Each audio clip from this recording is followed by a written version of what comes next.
Hello YouTube, Jason from Renegade Rants Comics, and I'm going to have kind of a weird video today. So Nate at Hallyak Comics had actually commented one time when I brought up that I have some really weird stuff kind of in my collection that either I picked up in collections, free comic book day, just Ollie's comic packs, that kind of thing. So he said, I would like to see a video on what you've got in there. I don't know if anyone else would, but I was organizing comics. And I was like, oh yeah, I might as well do a video on that. Before we get started, though, I want to actually bring up a couple things that are going on. Keep Jen reading. Our friend Jen is from Comics Will Break Your Heart. She's fighting cancer, still battling, every day. So there's a GoFundMe set up, so I'm going to put a link down in the description. If anyone can donate to that, let's, do everything we can to give her the fighting chance that she deserves. The next one is going to be Heroes for Heroes. So Heroes for Heroes is from the Bronze Age Nerd, and he's got a bunch of other creators that are kind of collaborating with him, either donating items, time, that kind of thing. And there's going to be an auction coming up in November. I'll put out a video closer to the date when we have everything settled on times and things. But there's a lot of really good items that are being donated to be auctioned off for the charity for the benefits Mission 22. I'm going to put a link down in there for the Mission 22. If you can't make the live event, if you could maybe donate to the Mission 22, you could just do a one-time cash donation. But those are two really important things that are coming up. Obviously, we're keeping Jenna in our prayers. And Heroes for Heroes is going to a really good cause to support our nation's vets, because God knows that they need all the support that they can get. So, getting into the weird and wacky in my collection. The first one I have is a Bugs gift. Okay? So, Scott Deshane and Lynette Weisberg. And this was in an Ollie's comic pack that I got, and, didn't think anything of it. I'm like, oh, looks like a cute little story. So, when you read it, a centipede is drowning in a bathtub, and the father picks him up and asks his son to help him, and the son's like, it's a bug, why are we bothering? And the father's like, I'm sure that the bug wants to live as much as you do, so they revive the bug. And then they let the centipede kind of revive that night in the house, and the next morning they take it out in the backyard and release it in the wild. And as it's crawling off to its happy life, a spider grabs it and kills it. Then the spider is fighting either a wasp or some kind of stinging insect that kills the spider. The battle messed with the flying insect, so it flies into the windshield of a distracted driver who is going to run over the boy who had fallen in the middle of the road on his bike. And at the end of the comic, the boy goes to where they had released the centipede to try to find his friend. Okay. Moving on. We have Aries, Dark Avengers Aries. 3 issues that I picked up on that. So we have 1, 2, and 3. And it's Kieran Gillen and Carrie Nord. Kieran Gillen and Billy Tan. And Kieran Gillen and Ed McGuinness on the cover on that one.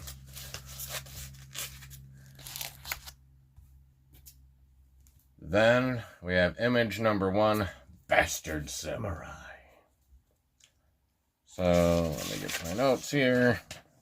Bastard Samurai number 1, image from 2002. So, Kelsey Shannon was the writer and the cover artist. Bastard Samurai takes place in present-day Manhattan, and it focuses on Hiro, a killer at the top of his class at the Kozu Sword School, which is an underground training camp that takes in orphans and twists them into Bushido warriors.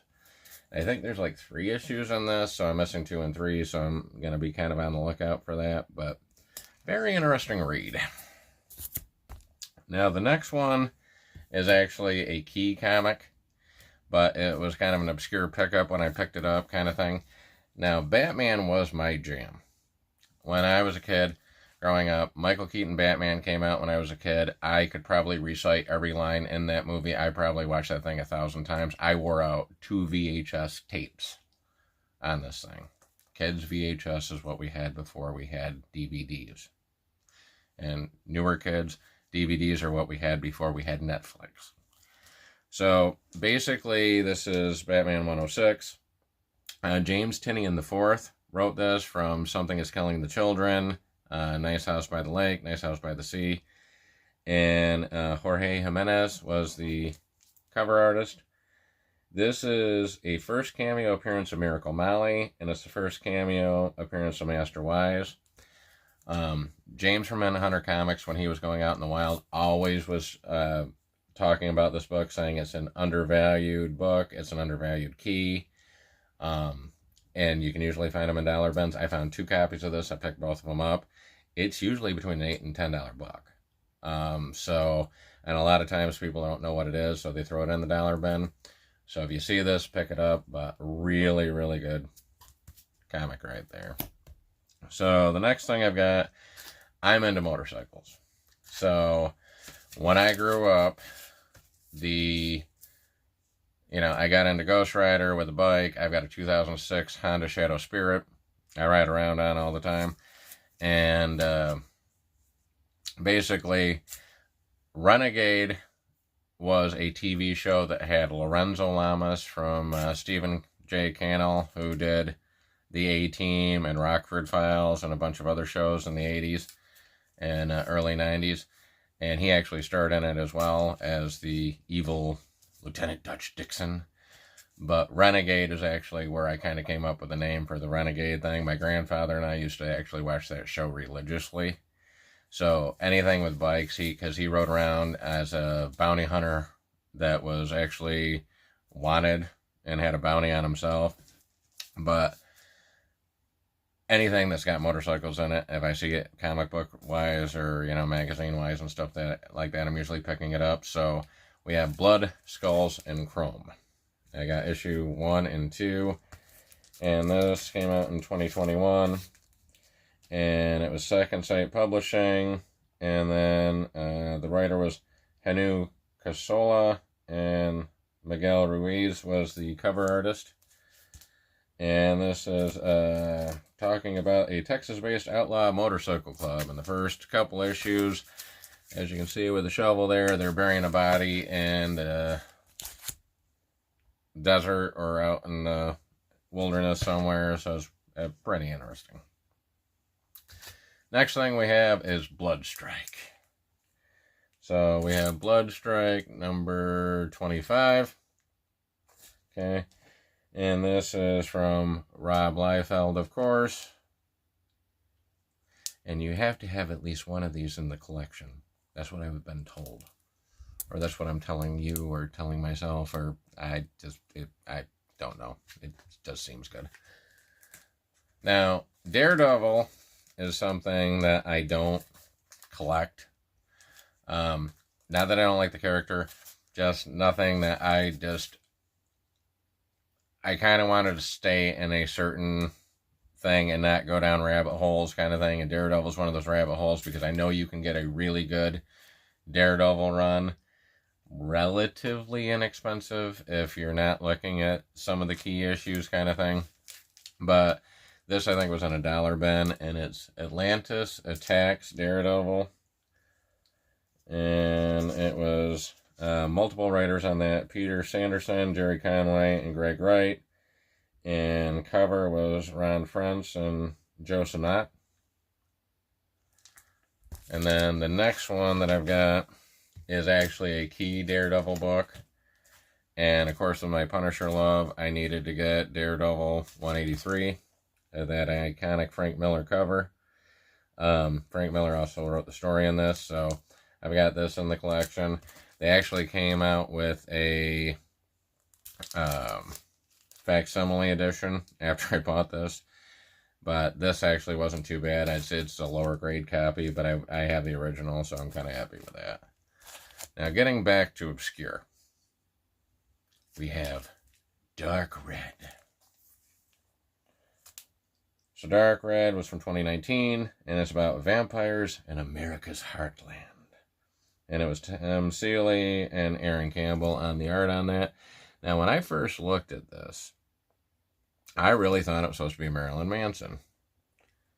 You know, and I kind of got the Marilyn Manson vibe. And then when I'm getting ready to do the video, I'm looking at it going, kind of looks like Austin Butler. So I'm also an Elvis fan, so the Baz Luhrmann Elvis movie, and I thought Austin Butler did a really good job in it. And I'm like looking at that going, that could be Austin Butler. I could see a movie possibility with that.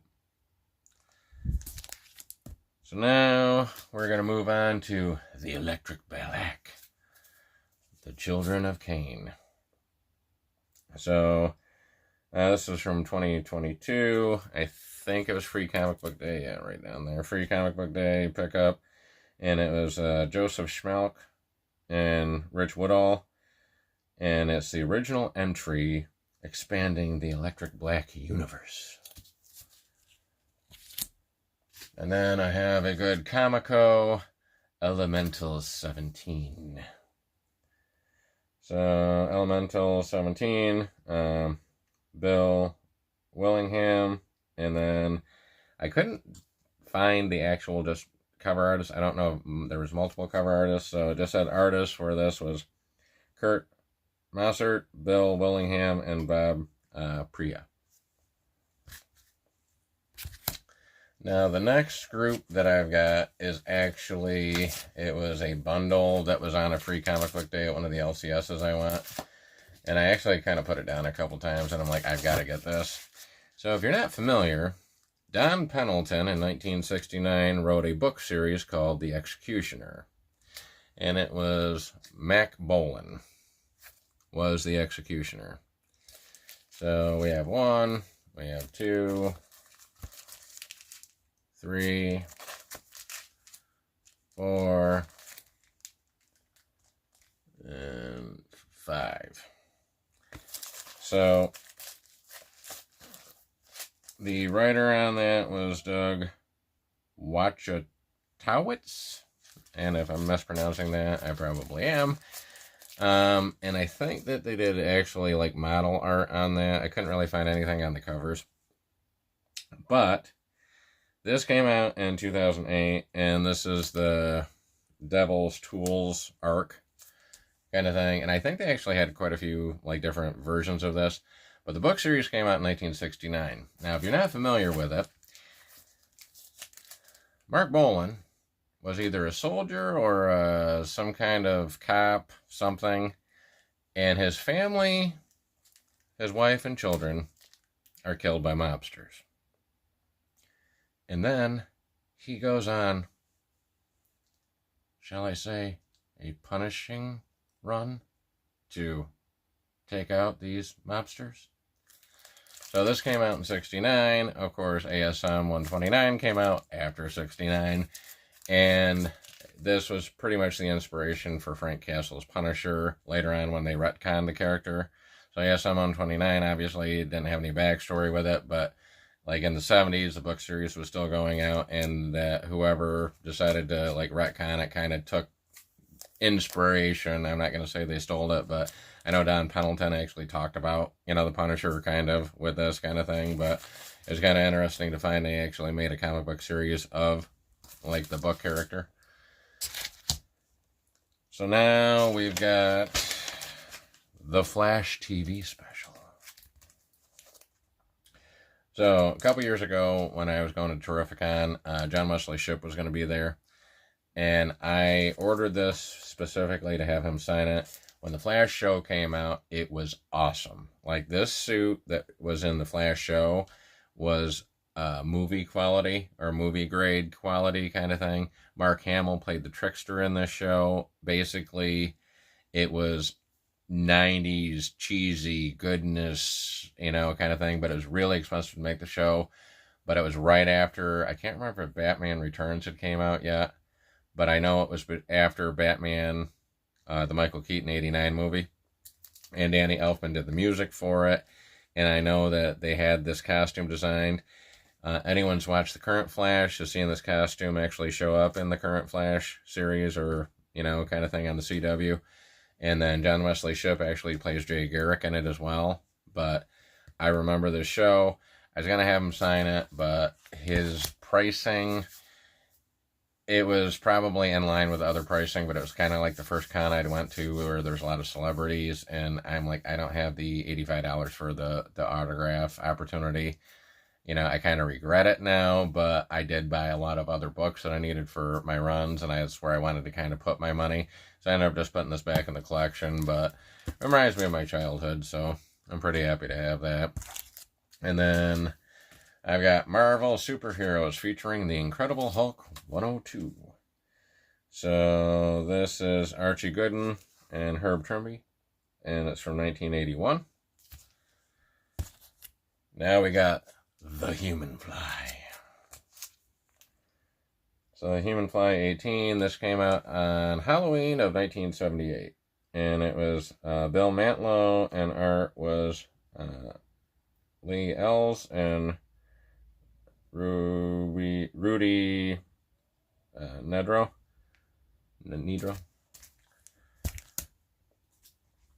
Then we got a little Justice League Europe. So Justice League Europe 47, and Gerard Jones and Ron Randall on the art on that.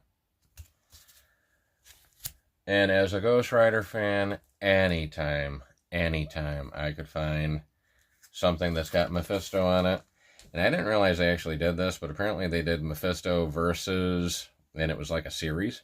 So there's actually issues with Mephisto versus the Fantastic Four. This was Mephisto versus the Avengers, and this is number 4. This was from 1987. Writer was Al Milgrom. And if you didn't notice by the cover, that's some John Buscema goodness. Alright, then we got Robin 2, The Joker's Wild, number 3. I had this series. I had the complete series when I was a kid. I read this thing, reread this thing. I loved the Joker in this. I loved Robin in this. Basically, I don't know what I did with it. It's one of the, you know, it was in a box with a bunch of probably the Batmans that I had at the time and some of those other comics that just has gotten lost. Found this, reminds me of my childhood, and I actually am going to be looking.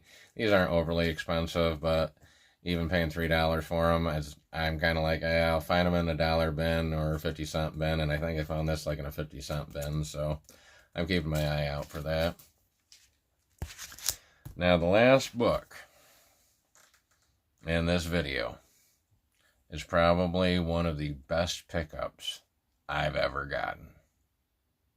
It's not a key, but when you can get Virgin Comics Variant Edition Issue 4 of Weston Cage and Nicolas Cage, Voodoo Child, you pick it up. So this came out in 2007. Apparently this actually had a longer run than I figured it would. It had a 17-issue run. And I haven't actually seen it. I mean, I haven't been actively searching for it either, but I actually did read it, and it's pretty good. And the art on it is actually really good, too. So it looks like Mike Gray and Dean Hirapet did the story on this one. And then the cover was Ben Templesmith. But the synopsis: when crows eat the eyes of a dead man, his soul stumbles blind into hell. But when crows eat the eyes of a voodoo booker, B-U-K-E-R, something very different happens. So I saw this. I love Nicolas Cage. Okay, he was my Ghost Rider.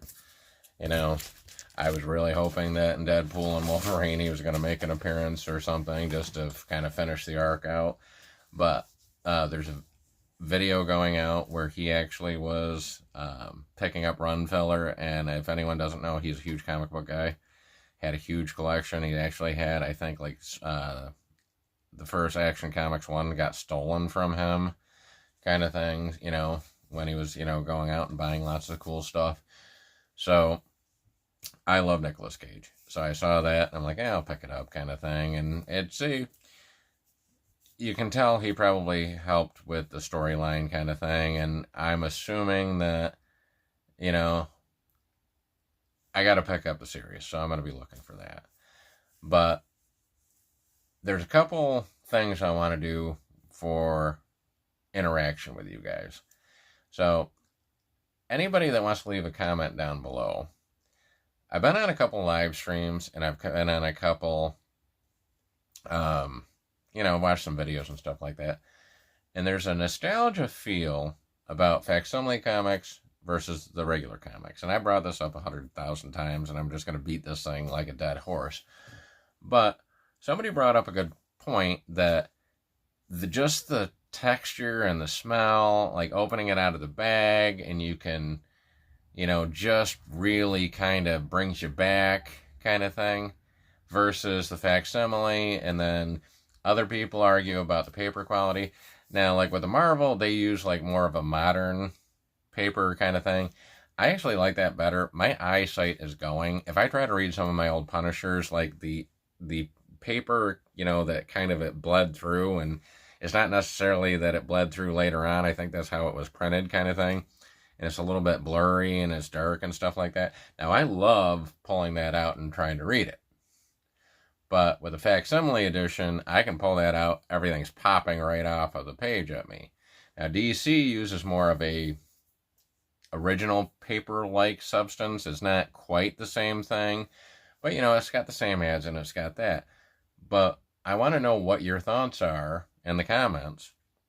Like, what are some of the weird things that you collect?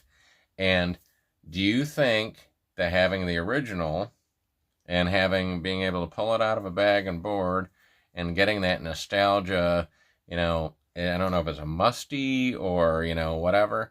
But I remember when we used to go, we didn't have LCSs necessarily back when I first started looking at comic books. We had the spinner racks, kids. And the spinner racks were literally in grocery stores, convenience stores, and some department stores. We used to be able to go to a store called Woolworth, and they would actually have packs of 3 comics in like a little plastic bag you could get.